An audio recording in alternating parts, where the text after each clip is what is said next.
ಎಲ್ಲರಿಗೂ ನಮಸ್ಕಾರ. ನಾನ್ ನಿಮ್ಮ ಚೆನ್ನ. ಈ ಒಂದು ವಿಡಿಯೋದಲ್ಲಿ ಬಕ್ರೀದ್ ಕುರಿತಾಗಿ ಸುಲಭ 10 ಸಾಲುಗಳ ಮಾಹಿತಿ ನಿಮಗೆ ತಿಳಿಸ್ತಾ ಹೋಗ್ತಾನೆ. ಈ ಮಾಹಿತಿ ಇಷ್ಟವಾಗಿದ್ರೆ ಒಂದು ಲೈಕ್ ನೀಡಿ, ಶೇರ್ ಮಾಡಿ, ಸಬ್ಸ್ಕ್ರೈಬ್ ಆಗೋದು ಮರಿಬೇಡಿ ಅಂತ ಹೇಳ್ತಾ ಈ ಒಂದು ಮಾಹಿತಿಯನ್ನ ತಿಳಿತಾ ಕಲಿತಾ ಹೋಗೋಣ ಬನ್ನಿ. ಮೊದಲನೇ ಪಾಯಿಂಟ್ ನೋಡಿ, ಬಕ್ರೀದ್ ಮುಸ್ಲಿಂ ಬಾಂಧವರ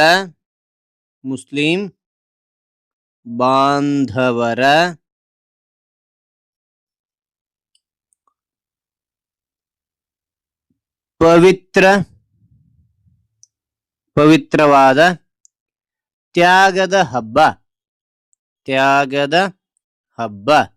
ಮತ್ತೊಮ್ಮೆ ನೋಡಿ, ಬಕ್ರೀದ್ ಮುಸ್ಲಿಂ ಬಾಂಧವರ ಪವಿತ್ರವಾದ ತ್ಯಾಗದ ಹಬ್ಬ. ಎರಡನೇ ಪಾಯಿಂಟ್, ಇದನ್ನು ಈದ್ ಅಲ್ ಅದಾ ಎಂದು ಕರೆಯುತ್ತಾರೆ. ಮತ್ತು ನೋಡಿ, ಇದನ್ನು ಈದ್ ಅಲ್ ಅದಾ ಎಂದು ಕರೆಯುತ್ತಾರೆ. ಓಕೆ, ಅಂದ್ರೆ ಮೂರನೇ ಪಾಯಿಂಟ್, ಪ್ರವಾದಿ ಇಬ್ರಾಹಿಂ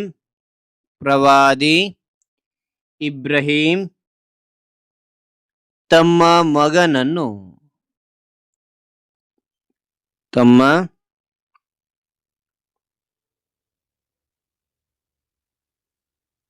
ಮಗನನ್ನು ದೇವರಿಗೆ ಬಲಿ ಕೊಡಲು ಸಿದ್ಧರಾದರು.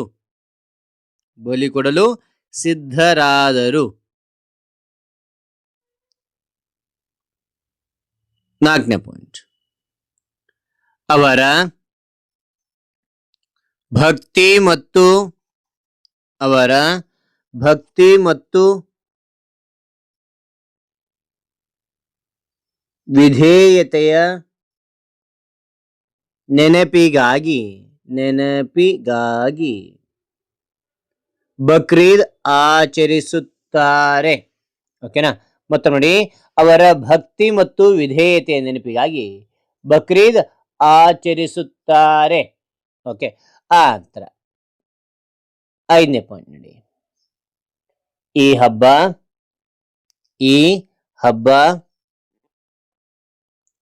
ತ್ಯಾಗ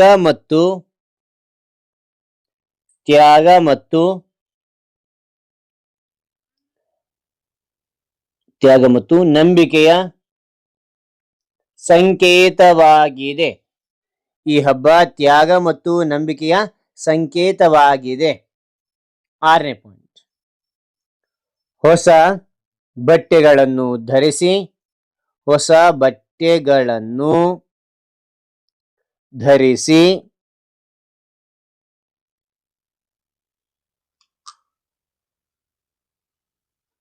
ಸಂತೋಷದಿಂದ ಹಬ್ಬ ಆಚರಿಸುತ್ತಾರೆ. ಹೊಸ ಬಟ್ಟೆಗಳನ್ನು ಧರಿಸಿ ಸಂತೋಷದಿಂದ ಹಬ್ಬ ಆಚರಿಸುತ್ತಾರೆ. ಏಳನೇ ಪಾಯಿಂಟ್, ಬಡವರಿಗೆ ಹಣದ ಸಹಾಯ ಮತ್ತು ಆಹಾರ ನೀಡುತ್ತಾರೆ. ಮತ್ತು ನೋಡಿ, ಬಡವರಿಗೆ ಹಣದ ಸಹಾಯ ಮತ್ತು ಆಹಾರ ನೀಡುತ್ತಾರೆ. ಅದ ನಂತರ ಎಂಟನೇ ಪಾಯಿಂಟ್ ನೋಡಿ, ಪ್ರೀತಿ ಸಹಕಾರ ಮತ್ತು ಸಹೋದರತ್ವವನ್ನು ಬೆಳೆಸಲು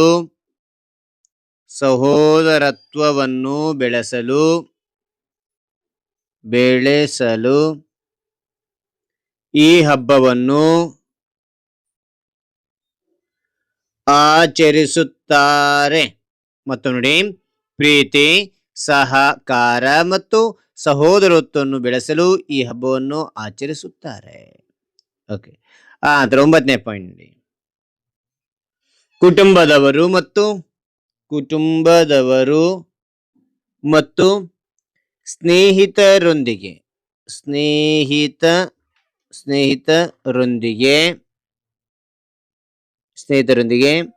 ಸಂತೋಷ ಹಂಚಿಕೊಳ್ಳುತ್ತಾರೆ.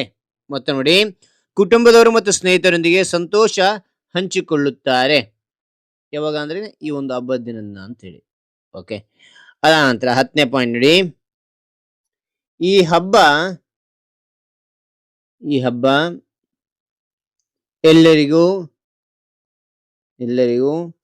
ಶಾಂತಿ ಮತ್ತು ಸೌಹಾರ್ದತೆಯ ಸಂದೇಶ ನೀಡುತ್ತದೆ.